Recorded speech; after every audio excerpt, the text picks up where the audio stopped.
We'll just give it a few minutes as people join.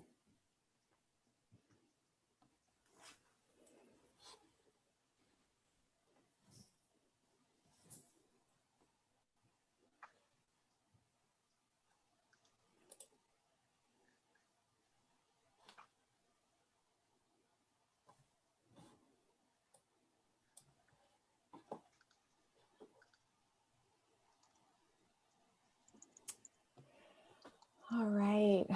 Well, I'm sure others will continue to join, but good afternoon. My name is Dr. Elizabeth Reichert, and I'm a child psychologist in the Department of Psychiatry and Behavioral Sciences here at Stanford.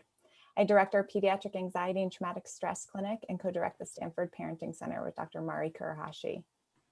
I wanted to begin by thanking everyone who has taken the time to join us today. It's really an honor to be here with you, and we really appreciate you taking this time.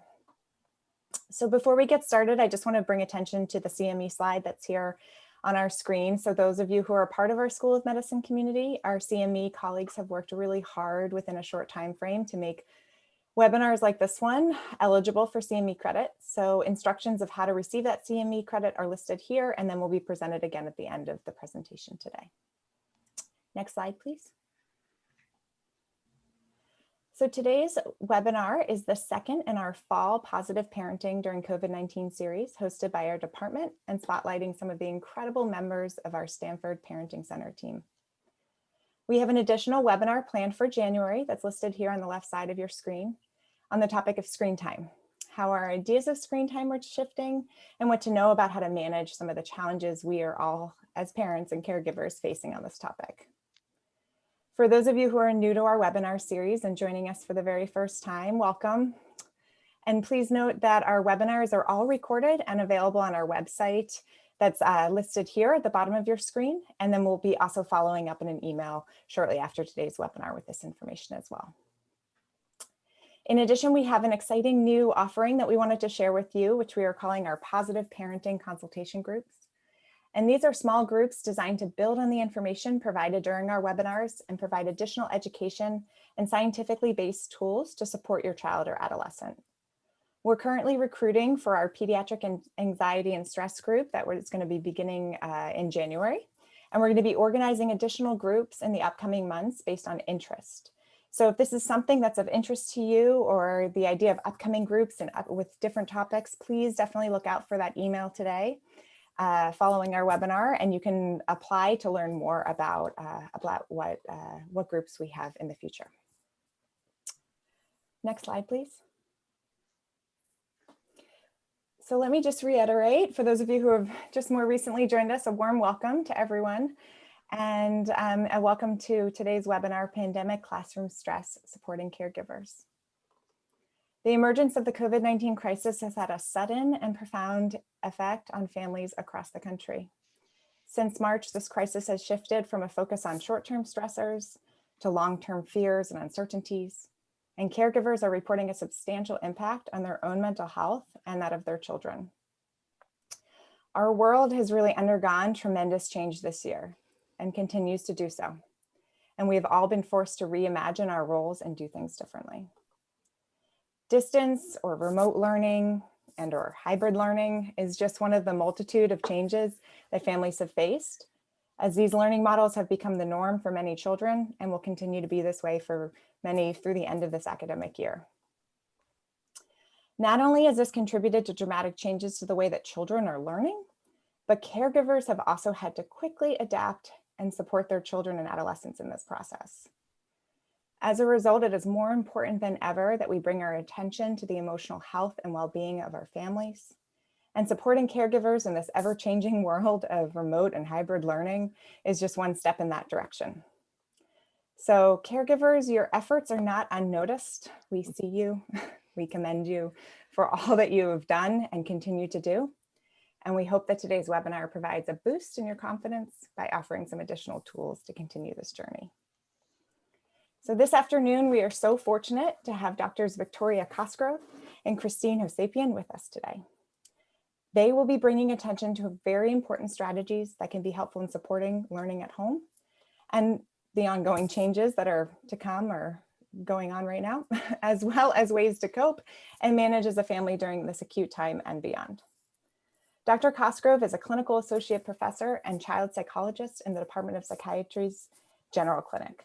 She is director of the Prevention and Intervention Lab, which conducts interdisciplinary studies focused on understanding the role of stress responsivity in the development and treatment of mood symptomatology in youth. Dr. Cosgrove also has a real specific expertise in family and parenting interventions. Dr. Hossapian is a child psychology postdoctoral fellow at Stanford and works in our inpatient comprehensive care program and outpatient psychiatry clinic. She and Dr. Cosgrove have worked together for over 5 years on studies that promote prevention and intervention of mood symptomatology in at-risk youth. We are so lucky to have them both here with us today. Additionally, I also just want to add another shout out to Mindy Hankey, who is also here with us today and has been here with us throughout our entire webinar series since March. Mindy has worked incredibly hard behind the scenes to make this all possible, and I just wanted to further extend our gratitude to Mindy. So thank you. So we're going to spend the first kind of chunk of time on presentations and then have on this presentation and then have time for questions and answers afterwards. So we just ask that if you have questions throughout the presentation, to submit those through the chat function that's located at the bottom of your screen. And I'll be moderating those and then asking our doctors towards the end of this, towards the end of the hour. So now I'm going to go ahead and turn it over to Dr. Cosgrove and Dr. Hossapian. Thank you. Thank you very much, Dr. Reichert, for the kind introduction. We are very happy to be here, and we're happy to be talking about this really important topic that is affecting all of our lives on a daily basis. So we're going to be talking about what we've dubbed pandemic classroom stress, with the idea of supporting caregivers.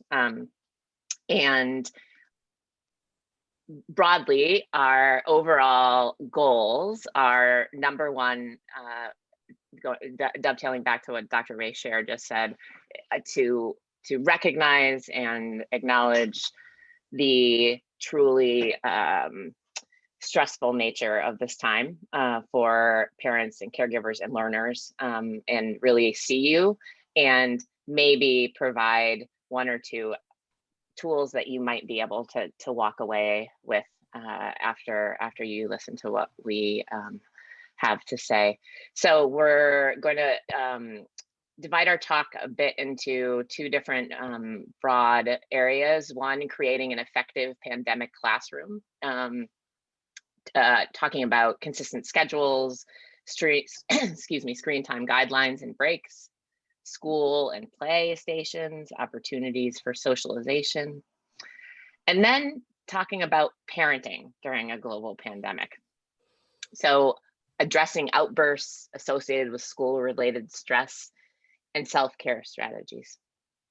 And I think I would be remiss also, I indeed am a clinical psychologist, as Dr. Reichert introduced me, but I am also, this topic is one that is very near and dear to my heart in the last 9 months, because I'm also mother to 4 small children, ages 9, 7, 6, and 3. And so we have 3 small learners in our home that is attached to this garage area where I am presenting this webinar. So these topics are ones that I have had a window into very, very closely. Turn it over to you, Kristene. Sure. Next slide, please. Perfect. Thank you. Welcome again, everybody. It's lovely to have you all here. Before we jump in, we really just wanted to talk a little bit about behavioral change, because that's particularly relevant, whether that's during a pandemic or otherwise, right? We're all about promoting the behaviors that we want to see and decreasing the behaviors that are somewhat problematic in some way or another. Right. So when we think about behavioral change, there's 3 real components that we think about.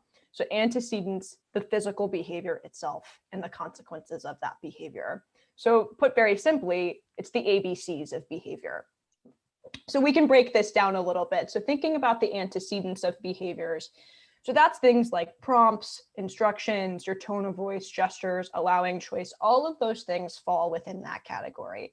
Now, going a little bit deeper into some of those things, when we want some, very clear behavioral change and very positive behavioral change, we want to focus on very clear prompts, very direct instructions, keeping it simple and short so there's no confusion in terms of what it is exactly that we're looking for. Now, similarly, we want our nonverbal communication to match our verbal communication. So that's where things like your tone of voice, your gestures, things like that come into play. So we want a really soft tone of voice, very calm, respectful sort of asking. And then gestures that, again, match that soft tone of voice, match that respectful tone of voice. And then lastly, this idea of allowing choice can be very powerful for children. So providing them some options in terms of behaviors that they can engage in, all of which are positive behaviors, can actually be really effective because it gives them the sense that there is some independence that they're practicing in that moment, but it also makes them a bit more accountable for engaging in those behaviors because they had some choice in the matter. Then there's the physical behavior itself. And I think the really big misconception with trying to see positive behavior is you're looking for the behavior to be practiced in its entirety, right? So for example, if you're looking for, say, the dishes to be put away, their clothes to be put in the laundry, and then them to start their homework, oftentimes where parents get hung up is when all three of those things are accomplished, that's when the behavior is rewarded. We actually want to reward just incremental changes towards that behavior. So if they start putting away a couple of dishes in the dishwasher and they don't fill it up entirely, we still want to reward that behavior because we're indicating to them that they're going in the right direction. So that's this idea of shaping behavior. Right. And then lastly, there's a rather large category in terms of consequences. Now, consequences, we're not necessarily talking about punishments, but we're talking about ways in which we can reinforce the behavior that we want to see and extinguish the behaviors we don't want to see. So one of the biggest sort of motivators for children, particularly during a pandemic, is praise. Praise from their parents, praise from their social support network, right? And so that can be verbal praise. That can just be a very simple statement. That could be some sort of nonverbal gesture like a hug, right? All of those things can be considered praise. The key with praise is we want to be very specific, particularly with young children. We don't just want to say good job and move on. We want to say, I really noticed that you put so much effort into putting away that dish in the dishwasher, right? Being very specific. So again, they know exactly the behavior that you're looking for. Now, the bottom half of that list is talking about, again, not necessarily consequences, but differentially attending to certain behaviors. So when they're engaging in a behavior that isn't necessarily ideal, just not attending to that behavior, doing some active ignoring, walking away from the situation.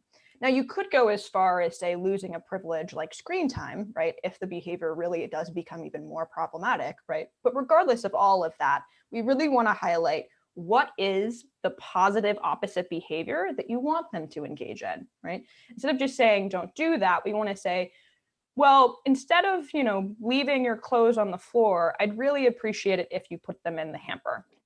So they know what direction they need to go in instead of just knowing that what they did wasn't ideal, right?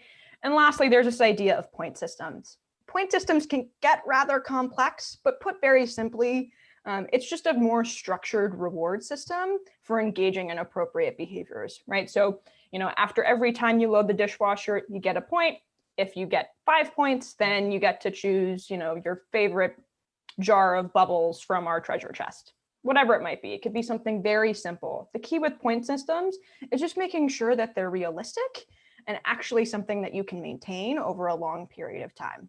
You don't want to promise, extravagant trips or, their favorite expensive pair of clothes, right? But just something really, really small, very realistic. And so in a pandemic, that could be something like picking what the family has for dinner one night a week. Right? Next slide. Yeah. We can go to the next slide. I was just going to pull it into, so I think one of the complexities of this period is if we pull it back to a pandemic schoolroom or pandemic parenting, is that the term hybrid has been used in so many different contexts in the last 9 to 10 months of our lives. But it is true that there are very different experiences going on from county to county, from school to school, from town to town. Some of your kids of parents who may be watching this are perhaps fully remote, like mine are. Some perhaps may be going to school on with a regular cadence. And so thinking about some of the challenges where these basic behavioral change targets, or what targets you're doing can become, I have had to flip very quickly, right? We've had to, as parents, as caregivers, we've had to really think through what those are. So one thing in distance learning that occurs is the attention to the screen, which we're going to get to in a minute. The sort of irony, but also challenges in that. So trying to get young children to attend to a screen where an instructor is presenting content that may or may not be riveting to them. But that's a perfect target area where, as Kristene was just talking about, as parents, you could apply a point system in a very concrete, bit by bit way. So if for 15 minutes you attend to the screen, you get 1 point. Those types of things can be really effective and really helpful for parents and other caregivers who are suddenly find themselves in charge of and in these new roles that they never imagined themselves in. Yeah. And just building off of that a little bit, I think we touched on a lot of what's on this slide already, but we really just want to emphasize the fact that we can use some of these behavioral principles to structure our environments in a way, again, even during a pandemic, that can encourage positive behavior, right? So going back to what Dr. Cosgrove was mentioning, having really small incentives for blocks of time where rules are followed, right? And so that can be particularly effective, and we'll get into this a little bit later, but that can be particularly effective for parents when they need to be on an important work meeting, right? Mm-hmm. So having a small incentive that directly follows the end of that work meeting that they can look forward to for exerting a lot of energy to engage in whatever positive behavior it is that's been laid out, right? So again, this just goes back to highlight the idea that children really thrive off of consistency, structure, and simplicity, frankly. So that's why we kind of wanted to highlight here as well, clear instructions are key, right? Mm-hmm. So we not only want to highlight what we don't want our children to do, but we more so want to focus on what they can do instead. Right? So in general, for every sort of negative thing that we tell our children, we want to actually try to keep this 5-to-1 ratio. So 5 positive things for every negative thing. Now that can seem rather daunting as a parent, particularly during a pandemic. And what we do know is that children, and frankly, all of us as human beings, tend to focus and can attend to more of the positive aspects of our life as opposed to the negative aspects of our life. Yeah. Should we go to the next slide? Let's do it. All right. Okay, so here we presented this idea of, and you see each of these skills really, many of you, I'm sure, do this exquisitely in your own homes, and with lots of room for error, which there are so many different challenges that throw us off our steady kilter these days, that come from the left and the right and all directions. But I think in particular, if we think about what do schools do well when we send kids to school, well, they create consistent schedules, right? And so our kids know that at 11:40 it's time to go through the lunch line and get their lunch and sit in a corner, and that, what they may like it, they may not, but they do it. And it's the consistency actually that is what's providing the piece. This is why this time has been so overwhelming for all of us, that there has been minimal consistency on a regular basis in all aspects of our lives. So it may not seem like a certainty right now, but we're pretty sure schools will reopen at some point, with some sort of sliding cadence, and we don't know. And like I was saying before, it'll be sooner in some communities than in others, creating confusion, but sticking as much as possible with a routine, which we acknowledge is incredibly challenging right now. So the do the best you can moniker is absolutely pertinent and relevant. But sticking as closely as you can to a typical school day, and for speaking just as the distance learning in our district, that is what they have tried to do, and that it does have it's effective in having the kids have a routine. Challenging day to day, but it's effective. And morning and bedtime routine is the same thing, right? As close as you can. That's another very challenging thing right now, given that the boundaries between work and school and life are gone by and large.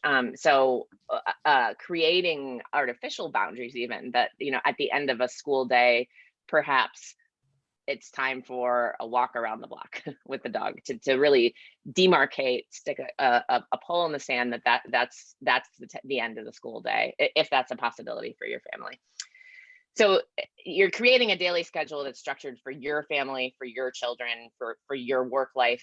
If you're a working parent, you can foster a sense of collaboration and control for them by creating a list of activities, allowing choice. So allowing kids to pick when those things happen. It can happen, what those things might be within reason. And you can be creative. I mean, we've all been tasked with being extraordinarily creative right now. Many of our go-to activities for reprieve are no longer available to us. And so figuring out, is it a craft? Is it a song? Is it jumping? How many jumping jacks can they do? Letting them kick the soccer ball against the couch, if that's allowed in your family.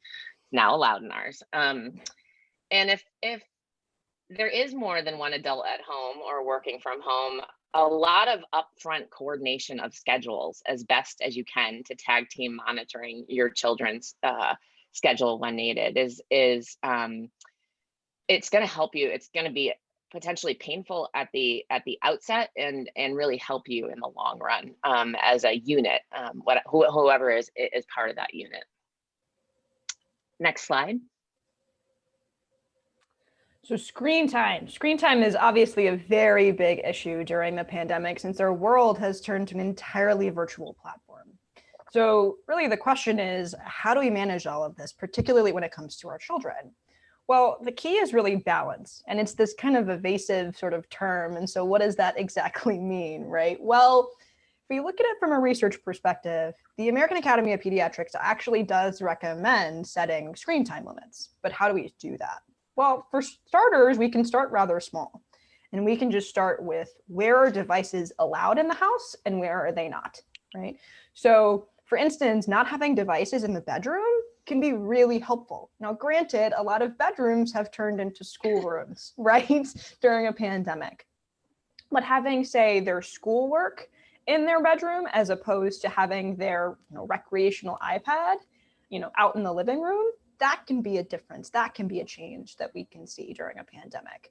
So not having electronics in the bedroom, for as much as we possibly can control that, can be really helpful, because it allows, again, children that space to recognize that their bedroom or their schoolroom is meant for electronics that they can use during the day, whereas other parts of the house are used for electronics that they can use after school is done.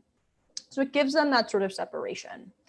Now, the thing about electronics and screen time limits, guidelines, all of that, is that when a limit is set initially, so say, no new games after 8 p.m., children can act out, right? There can be a lot of whining, a lot of tantruming, a lot of sort of aggressive behavior, outbursts.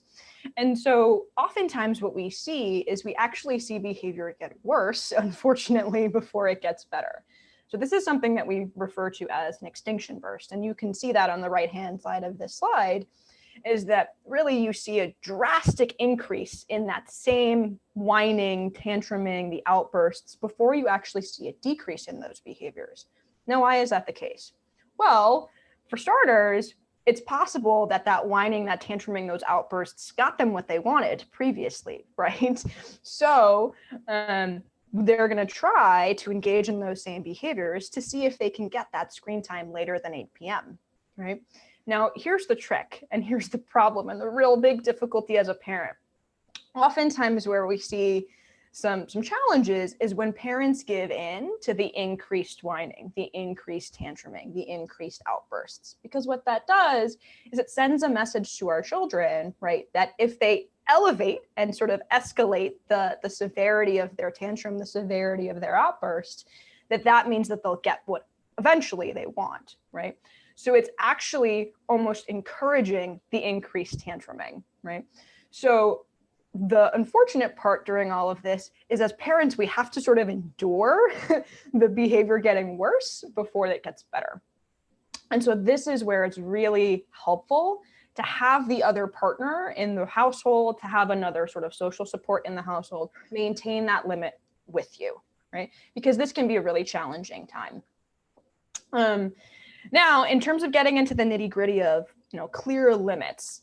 So I think it's really helpful to have a very clear system structure in place in terms of how screen time can be earned and can be lost, right? So again, not having it necessarily be sort of a punishment system, since we know that's not effective, but just having certain expectations be met before having screen time being put into the picture, right? So things like homework being done, chores being done, any sort of age-appropriate task being done before they have to engage in screen time, because we all know that can be really hard to pull children away from screens. Also sort of specifying, when can new games be started? Again, is it no new games after 8 p.m. because bedtime's at 9, right? And so just, again, thinking through those suggestions together as a family. And then lastly, we all know that video games and screen time can get rather exciting for a lot of different reasons. And so just making sure that there is an environment that's set up that illustrates what's the appropriate language that you can use both during screen time and after screen time, so that we don't get into these arguments after the fact around the language that children are using. Next slide, please. So again, diving a little bit deeper into this idea of clear limits. Right? One of the biggest things that we hear from parents is that children engage in video games or whatever it is on screen time that can't be paused, right? For us, that seems rather trivial, right? You have to come to dinner. I don't really care where you are in this game. It's 8 p.m. That's when we have dinner. Please come to the dinner table. For kids, they've spent hours trying to kind of build up these virtual characters, make progress in whatever game it is that they're engaging in, right? So it can actually be quite a large disappointment for them in just walking away from an unpausable game, right? So how do we manage that piece? Well, so a couple of ways we can do that. In general, we're talking about supervising the stop limits for all of this screen time, right? So having parents join in with them and actually observe the game that they're engaging in their last game before dinner. That way, you're actually having some special time with your child. You can then enforce the limit right then and there whenever that game is over. And then you can help them transition into dinner time or bedtime or whatever it is. And that also allows you to just observe what games they're engaging in. What is it exactly that they're doing on their screens? And that way it actually gives you a little more comfort as a parent to know what is it that they're doing. And then a couple of other last minute things that I'm sure are kind of somewhat common sense, but good reminders. Just removing screen time from family meal times can be really valuable. Having that conversation, even if it's about a rather mundane day during a pandemic, can be really refreshing, can be a reset button for not only children, but for parents. And then there's this phenomenon around like in-game purchases. So there's a lot of video games now where you can, buy a certain outfit or buy a, particular hat, whatever it is. And sometimes where we see a lot of arguments is when children end up buying those things, inadvertently, or maybe even there was some conscious effort behind it. That's not the issue, right? The issue is that they're buying these things and then unfortunately it's racking up a bill. So actually, a lot of game developers are aware of this phenomenon. And so if you just contact the game developer, they will typically refund that money. Now, granted, you might have to be a little aware of the outburst or tantrum that might come along with losing that outfit or losing that hat, but it will at least reduce the financial burden associated with any of those things. Next slide, please. So this is actually, in the end of the presentation, there's a resources slide. And so this is one of the resources we really wanted to highlight. So there's actually a website from healthychildren.org. And it's a customizable website, customizable sort of platform where you can develop media plans for every single child in your family. And it starts rather young, starts from sort of anywhere from being a toddler all the way to being 18. And so it goes through various aspects of limit setting. So where is it that devices are used? Where are the screen-free zones?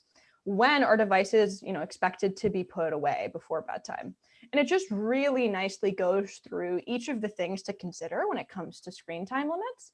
And it's very simple as parents, and you can post some of these things in the house so that there's no sort of confusion in terms of what is it exactly that we're looking for when it comes to screen time.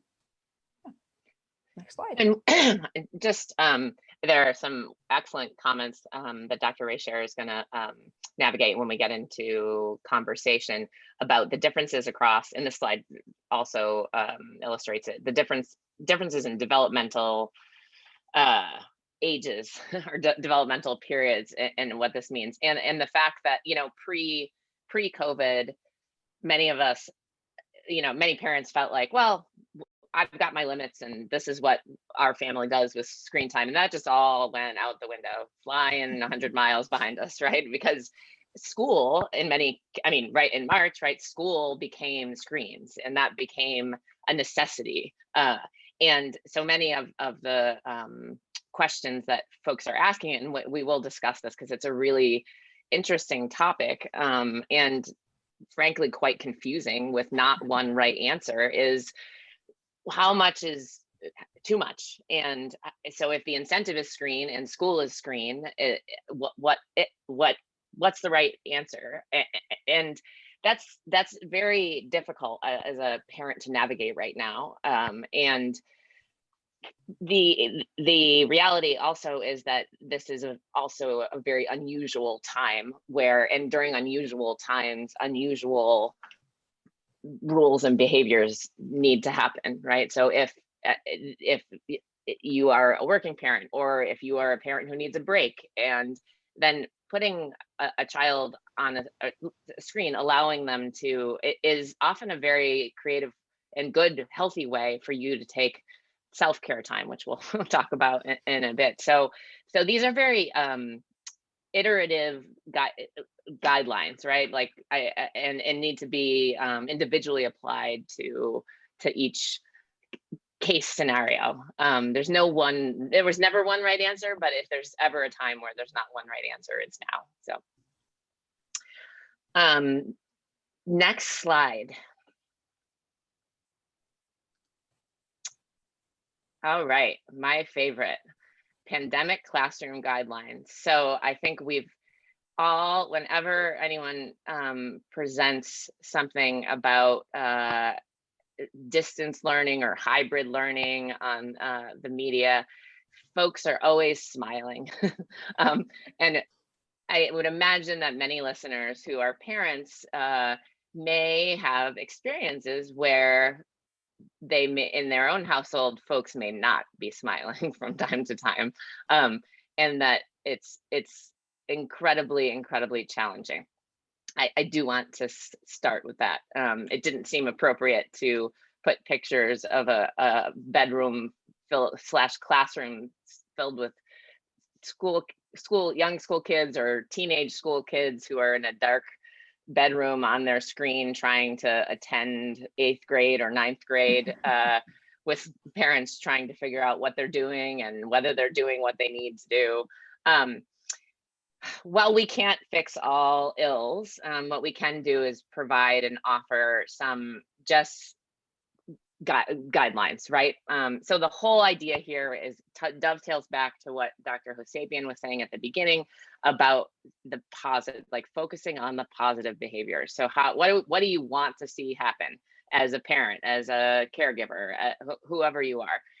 You want to increase the student interest. So that's your goal. That may not be the student's goal, but that's your goal as the parent in most cases. You want to get them as engaged as you can in what sometimes is not an engaging platform, whether it's that they're only going to school a couple days a week, that they're having to stay distanced from their friends, that they're again tasked with doing asynchronous learning assignments on their own at ages when that would never necessarily be developmentally recommended, right? We would never say that otherwise.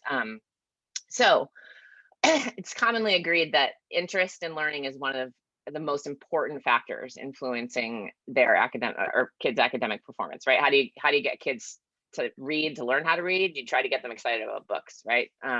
So to really preserve and improve student interest in learning during this homeschooling or hybrid schooling period or unusual schooling period, the idea of teaching, we should focus less on that, right? And really instead focus on this idea of learning. What if we can try to get kids to learn one thing that a day, that's great, right? That's a good day. So the goal would be that we have information can be discovered and summarized by kids themselves through explorative reading or research assignments, and creative pandemic curricula or distance curricula or in-person curricula are attempting this in different districts.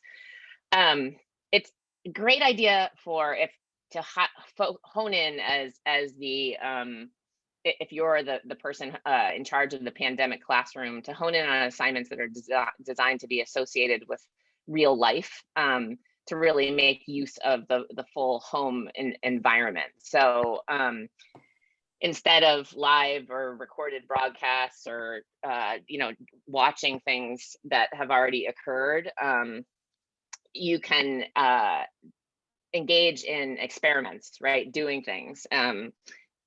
It's anecdotally in our children's school district, there is this our children used to love gardening at their school. They had a garden where they planted tactile things, and then at the end of a period of time they would cut and eat those things. Online gardening, it turns out, doesn't work so well. So in our house, what we pivoted pretty quickly and realized that we had to come up with a way for them to plant something. So it's something really tactile that they can engage with. And the home environment is not dedicated to long-term learning. This is so really what we do need, you should think about is just honing in on several concrete tasks, right? What are the tasks that you want to increase the student interest? Some things are just less adaptable to that. So music and PE is another fight in our house. But I've heard from clients and from families that I work with that this is also it's a real challenge, right? So picking and choosing your battles, and maybe a walk around the block is better. Going outside and kicking the ball against the fence is a suitable substitute for PE. Next slide, please. Okay. So again, with this idea of focus on what we want to concretize and really reinforce the positive behavior. So we want to foster class engagement with the material. Parents, caregivers, you can do more than just provide the proper equipment. It's optimal, not always feasible, but it's optimal if more often than not, someone can join kids for some, or check in on kids for some portion of their classes, right? And if that's not feasible, which it may not be if you're a working parent, then what another option is to have a sense of what they're doing and check in with them after and before the fact, right? At various points. One of the silver linings perhaps about this time period is that the boundaries are fluid, right? So my kids, I can communicate with them all day in a way that I couldn't have done so before. So if that's available to you, then I would suggest we would recommend that. You can know what the shortcomings and then provide feedback to teachers so that the teaching effect can be evaluated. We can get a sense of what might need to be added to the system at a given time, whether that's potentially some oftentimes in distance learning, teachers are offering office hours, right? So maybe that's having your child log in for a little bit of extra tutoring.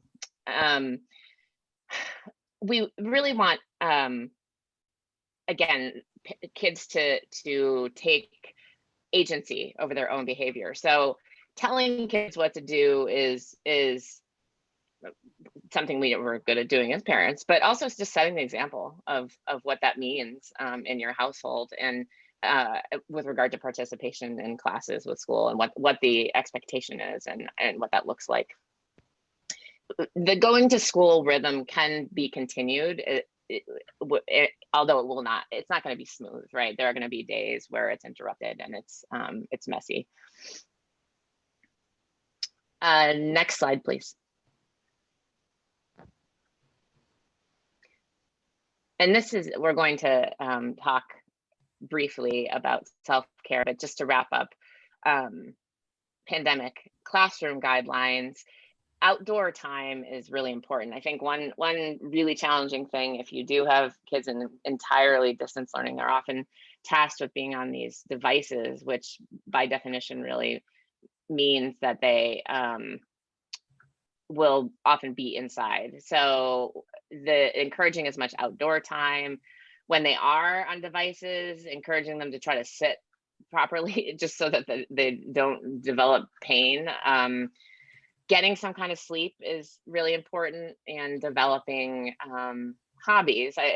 We've heard a lot of tales and anecdotal tales about hobbies that people have developed. You see a guitar behind me. My husband's taught himself the guitar during this time. Why not? But kids can do that too, right?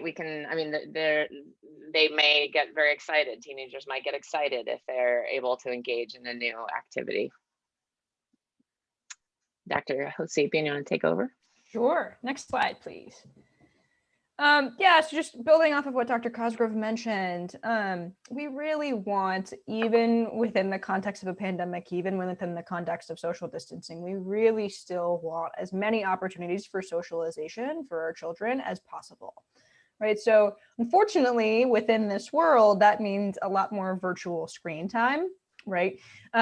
So virtual play dates, calls with family members, calls with friends, doing all of those things after school hours is lovely, right? As a way to sort of stave off the loneliness, stave off any sort of mood symptoms that your children might be experiencing during this time. And then when it comes to online gaming, that can be great. That can be a wonderful way for children to connect or teens to connect. But we just want to make sure that those interactions are appropriate. Next slide, please. And then in a similar vein, we also want to make sure that parents are connecting as well, right? Parents are under an immense amount of stress during this time, right? So being able to have those opportunities to connect with other parents, to connect with adults who aren't parents, and just kind of better understand what activities are keeping people engaged, what activities are keeping their children engaged, or just talking to everybody. Talking about the mundane day that somebody had can be really refreshing during a world of sort of perpetual stress. And if you don't know where to start, one place to start can be checking in with your child's school, or checking in with just your local community for different listservs or online forums where parents can sort of come together and connect. Next slide, please. So I'll make one other note about special time and kind of hand it over again to Dr. Cosgrove, but special time is very effective, and it can be effective for children of all ages. It's a very simple intervention. So it's about 20 minutes or so every day.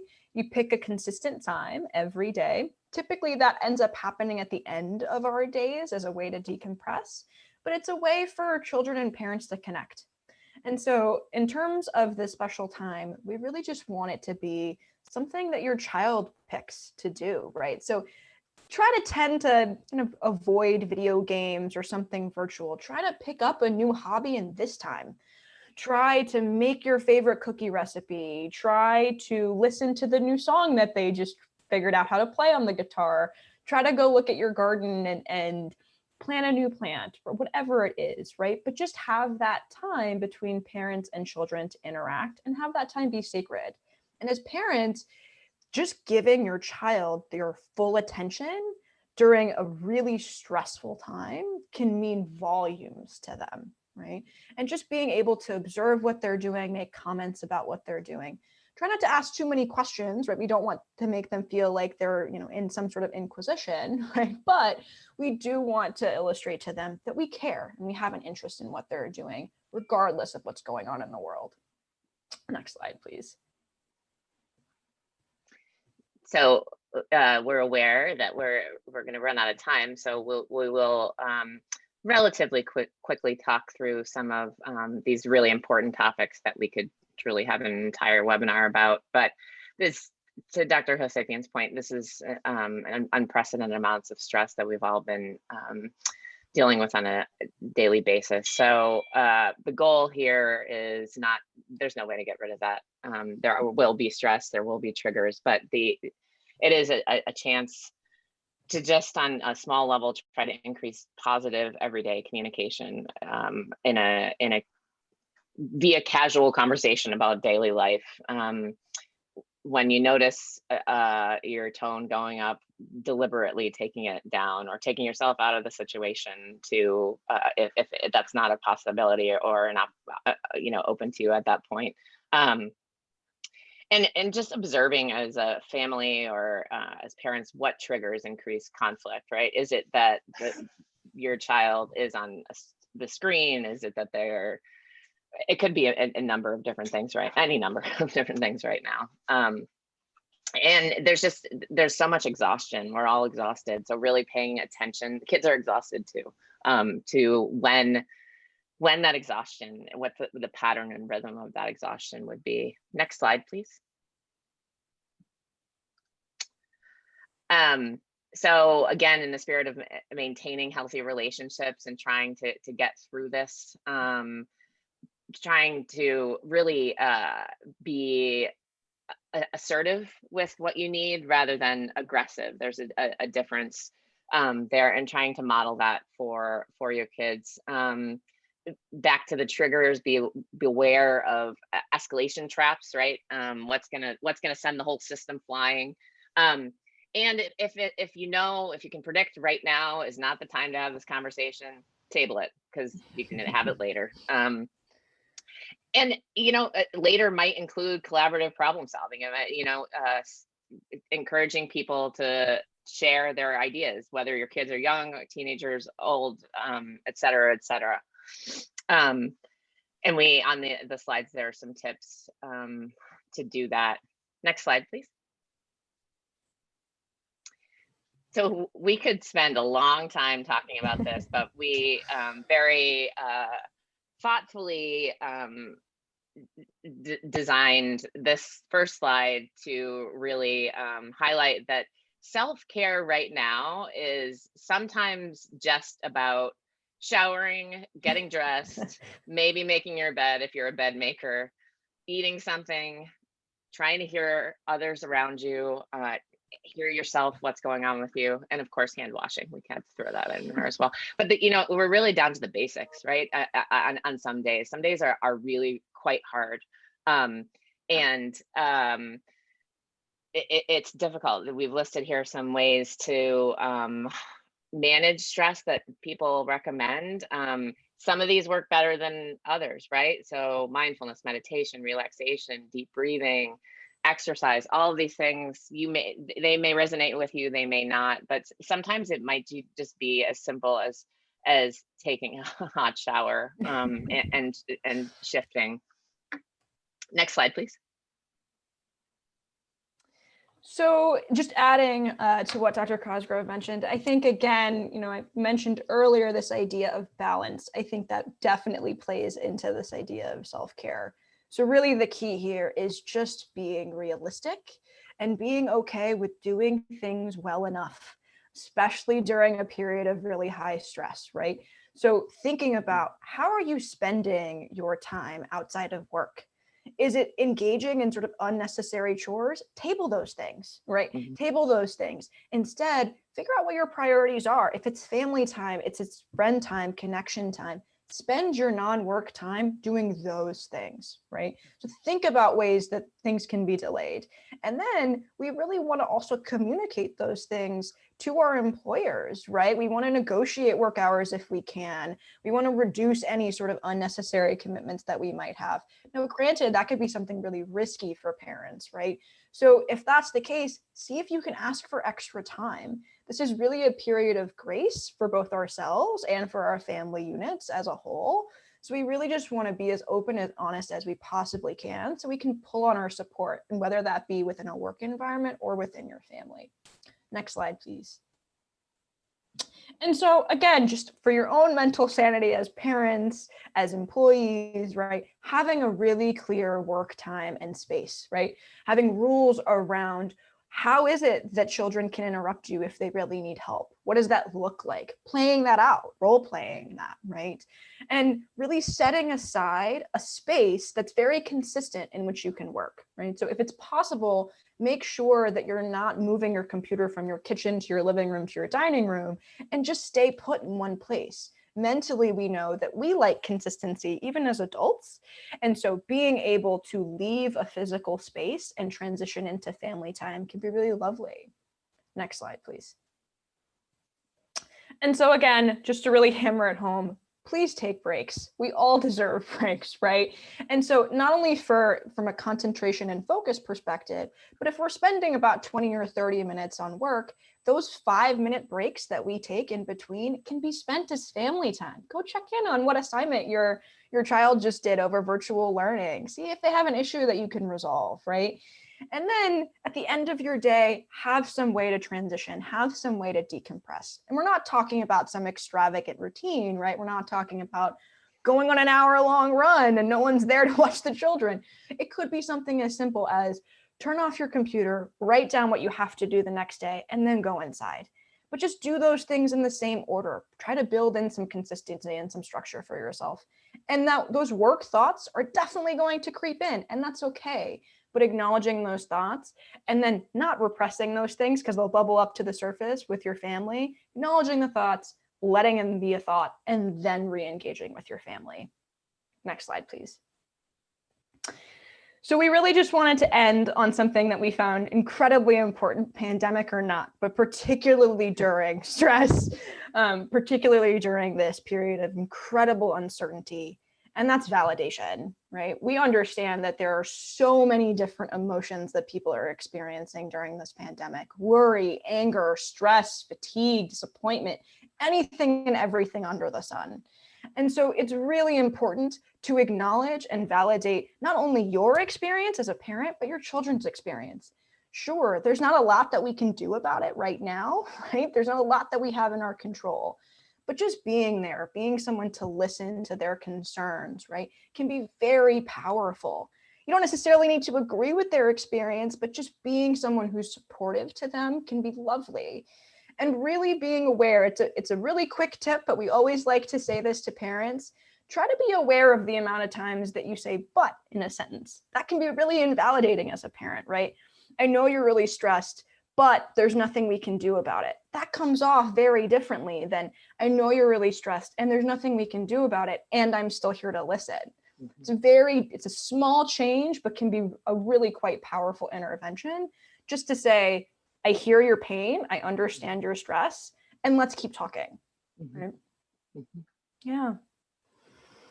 Well, I think we'll turn it over to Dr. Reichert, and we'd love to, we'll have a few minutes for questions. Dr. Hossapian and I like to talk a lot, apparently. So sorry we don't have a longer period, but we're also available to if folks reach out. And again, the webinar will be posted online also. But Dr. Reichert, take it away. Well, thank you. Thank you both for these incredibly valuable tools that you've shared, as well as I think the real validation and compassion you have shared with this community and all that are joining us today. So thank you so much for that. We've definitely had some questions coming in, and just to again re-emphasize, this will be posted on our website within the next couple of weeks. There might be a little bit of a delay just due to the holidays, but you will have access to this again soon.